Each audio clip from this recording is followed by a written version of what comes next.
So now we are going to see how to do a sum.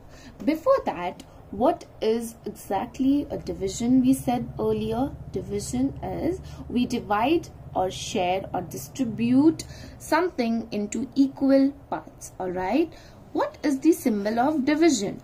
The symbol of division is denoted by a dash with two dots here. Alright, now let us see a sum. As earlier I said, 10 is divided by 2. Why? Because we had 10 chocolates and it was divided into 2 people. Okay, this 10 is called as a dividend and this 2 is called as a divisor. 10 before the symbol is always a dividend and after the symbol is always a divisor. Now we will see the standard method of division. What if you write the sum like this? Is it right? No.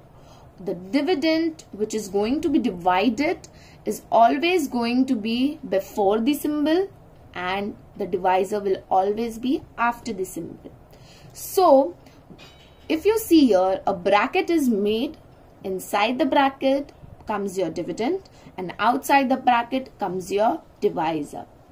Now, a divisor will be a table for you. Now, let us see. Does 10 go in that table? Yes. 2 times 5 will give you 10. 2 times 5 will give you what? 10. Now, are we going to add it here or are we going to subtract it? Division is all about subtraction or distributing equally things. So, when you distribute it, you will have nothing left in your hand. Isn't it? So we are going to subtract it here. Okay. Now when we subtract it, you see a 0 and then you see a 0. This is the simplest sum which we saw right now.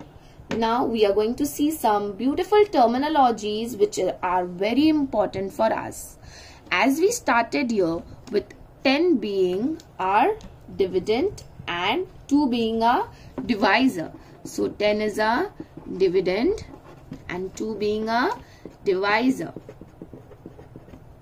Now what are these 2 marked thing called as?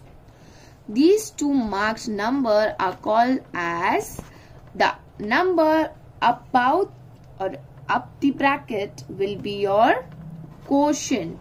Which is your result, your product or your answer, and the down part which remains or doesn't remain, it may be 0, it may be 1, it may be 2 depending upon the number of the dividend and divisor.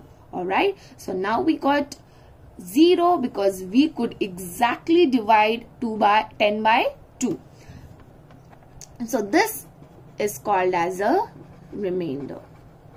The remaining portion or the remaining part is called as a remainder. Okay.